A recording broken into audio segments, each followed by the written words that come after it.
la première conférence de presse depuis le départ d'Abdoulaye Wade.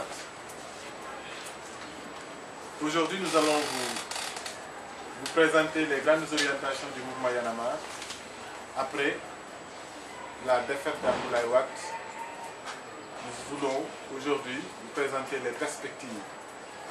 Beaucoup de Sénégalais se sont posé des questions. Où est-ce que le mouvement allait après que Wade est parti? Quel sera le devenir du mouvement Y en a marre? Quel sera le sens de son action? Nous allons d'emblée indiquer Y en a marre reste NTS. Y en a marre reste dans son projet de construire une conscience citoyenne nouvelle, une conscience en tout cas des Sénégalais porteurs des valeurs du changement. Parce que pour nous, comme on a l'habitude de le dire, ce n'est pas important le fait de changer quelqu'un à la tête de l'État du Sénégal, à la tête du pays. Ce qui est important, c'est d'avoir des citoyens, c'est d'avoir une population capable d'imprimer sa marque, capable d'assumer son destin, mais surtout capable de se positionner de sorte qu'elle ne permettra pas à quiconque qui est élu aujourd'hui ou demain de faire n'importe quoi à la tête de ce pays. Et dans ces chantiers-là, dans ce travail-là, dans ce vaste projet de construction de nouveaux types de Sénégal, Y en a marre entend lancer les chantiers du NTS, les chantiers du nouveau type de Sénégal, qui n'est pas forcément un programme de société comme on l'a écrit ici, le programme de société du mouvement Y en a marre, mais plutôt des combats que nous avons en perspective, plutôt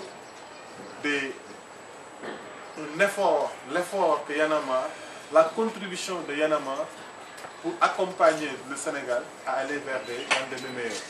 Parce que pour nous, c'est à nous de dire ce que le pays sera demain, à travers nos actes de tous les jours. Donc, en guise de, je vais vous lire le document. Depuis sa création, il y a plus d'1 an, Y en a marre prône un changement de mentalité pour l'émergence d'un nouveau type de Sénégalais dans une république des citoyens. Déjà dans sa déclaration du 19 mars, cette orientation se décline clairement en ces termes.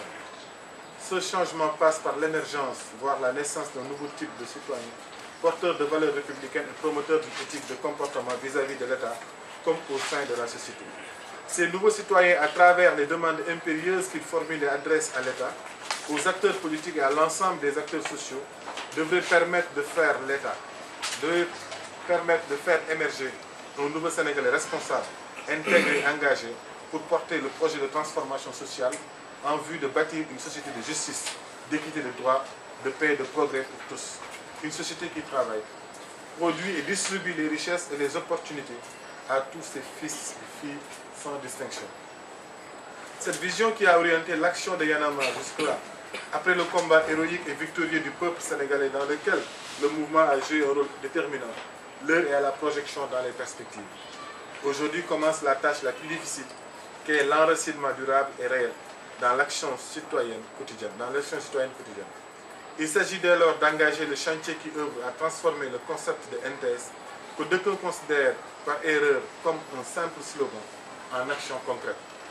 L'objectif étant de traduire en acte la philosophie du NTS, contribuer durablement au développement du Sénégal, devenir et faire émerger de vrais agents de changement, des acteurs efficaces du développement socio-économique de notre pays.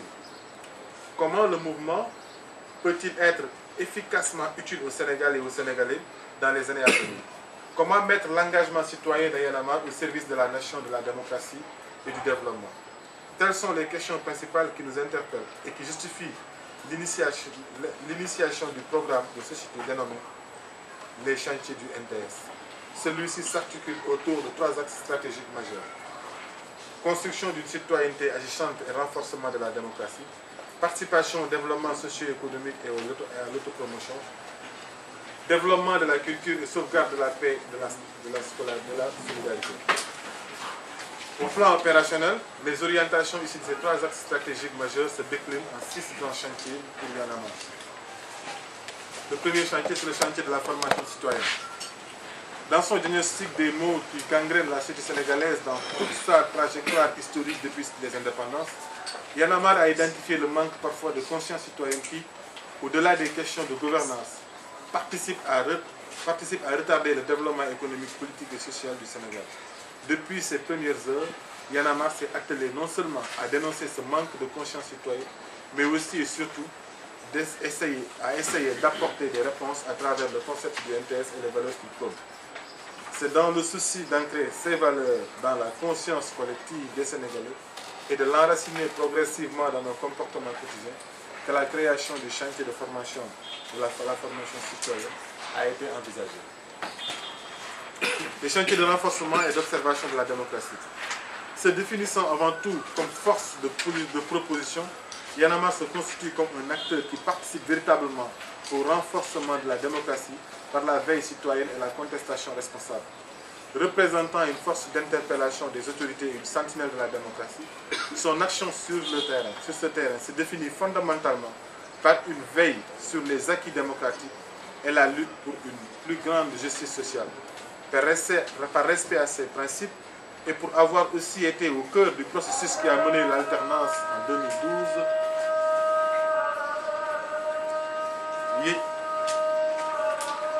Y'en a marre se propose à travers ces chantiers-là de suivre l'action du gouvernement issu des élections présidentielles de 2012. Des mécanismes de suivi des promesses faites lors de la campagne présidentielle par la nouvelle équipe du pouvoir, le sud de l'Intérim, seront définis dans ce chantier-là. On reviendra certainement pour plus qui concerne le sud de l'Intérim. Chantier environnement et santé communautaire.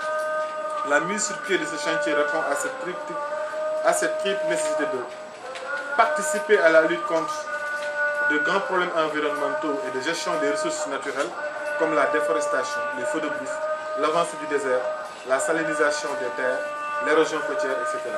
Ceci se fera par des campagnes de sensibilisation, de reboisement et de participation par l'effort physique aux différents efforts de lutte pour protéger et restaurer l'environnement.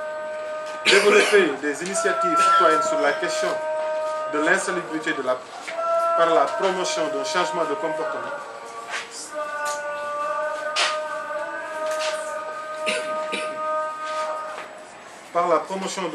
de comportement contre le jet d'ordures dans les rues et les places publiques. Ce programme travaillera dans la conscientisation des masses, mais essayera avec l'État, les collectivités locales et d'autres acteurs sociaux de mettre à la disposition des populations le maximum de poubelles dans les rues et les places publiques. Mais aussi s'assurer, bien sûr, qu'il y aura un système de ramassage de ces poubelles. Prendre part à des initiatives par rapport à des questions telles que celles liées à la lutte contre le paludisme, le sida, etc. et de potentielles épidémies. Ce bureau se changera aussi sur le plan de la santé communautaire, de participer dans la conscientisation pour le changement de comportement sur le plan de l'hygiène, de la santé, de la reproduction, de la sexualité, etc. Le chantier des arts et cultures urbaines. Ce programme se chargera de travailler à renforcer les arts et cultures urbaines, avec tout ce que cela comporte de domaines et d'acquis. Principalement, ce chantier fera une large promotion des bonnes pratiques de tous les domaines du hip-hop et travaillera à promouvoir la culture au milieu jeune. Il développera des initiatives pour faire les arts et les cultures urbaines de véritables outils d'éducation à la citoyenneté et de renforcement de la démocratie. Chantier de l'entrepreneuriat et de leadership et de l'autopromotion. Par principe et conformément à la lutte contre le fatalisme et l'attentisme, Y'en a marre a exhorté les jeunes à ne pas se laisser abattre par le système et de développer leur génie créateur pour avoir leur propre stratégie noble d'autopromotion et d'insertion socio-professionnelle. La création de ce schéma répond à cette exigence et devra permettre à réveiller le talent qui dort chez les jeunes et les aider à libérer leur énergie et prendre leur propre initiative.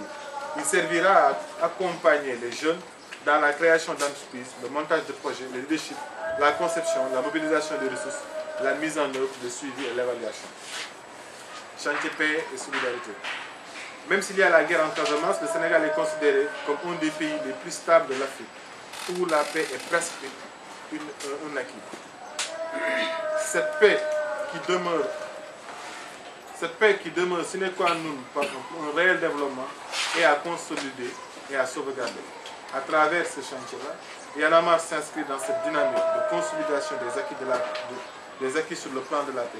Le chantier devra être un moyen pour capitaliser et diffuser l'information sur comment construire et sauvegarder durablement la paix et la nécessité de la consolider. Il pourra favoriser l'intermédiation dans les grèves et autres différends qui réchauffe le climat social. L'investissement dans le règlement du conflit casamassé sera une préoccupation majeure dans le cadre de ce chantier, fait à Dakar le 24 avril 2012. Il n'y a pas de destin folklore, il n'y a que des responsabilités des acteurs. Bien sûr, on nous dira que c'est très vaste et très ambitieux, mais vu les exigences et les urgences qu'il y a aujourd'hui au Sénégal, c'est aussi très peu. C'est vraiment peu par rapport à toute notre volonté, par rapport à toute l'énergie qu'on veut déployer pour aider les Sénégalais, en tout cas pour s'entraider. Parce que nous avons dit depuis le départ qu'il n'y a pas de destin folklore, je l'ai rappelé. Parce que surtout nous avons dit depuis le départ que le devenir du Sénégal, c'est à nous de déterminer. C'est à nous, jeunesse sénégalais, de construire dans quel pays nous voulons vivre demain. C'est pourquoi nous entendons nous engager pleinement. Ce chantier, bien sûr, avant de donner la parole aux journalistes, je vais vous expliquer un peu que ce sera sous forme de vastes programmes pilotés par des esprits Yanama, mais qui va, par le volontariat d'abord, par le génie et l'engagement, essayer de se déployer sur le terrain pour participer à l'effort national, pour participer à la construction d'un projet de développement national. Parce que pour nous, il ne suffit plus de croiser les bras, il ne suffit plus de dire Yanama et de rester à ne rien faire. Il ne suffit plus non plus de faire de l'entrisme, aller entrer dans un gouvernement ou aller forcément aller, parce que les gens pensent qu'il faut forcément être dans les carcans de l'État pour pouvoir servir son pays. Alors que ce n'est pas vrai. On peut servir son pays là où on est. Alors Yanama entend servir son pays sur le terrain, par l'exemple, en s'offrant nous-mêmes un remède, parce que nous avons dit que si le pays est malade, c'est nous qui serons en tout cas les remèdes. Alors on va s'investir, on va s'engager pour créer cette dynamique de changement-là, essayer d'embarquer le maximum de jeunes dans tous les pays, dans tous les recoins du pays, qu'on va vers ces chantiers-là, chacun dans le domaine de compétences, et là où il sent le mieux épanoui pour en tout cas exercer ce qu'il veut, on pourra provoquer ce changement-là dans ce pays. Telles sont en tout cas les ambitions de Yanama, c'est ça que nous voulons partager avec vous.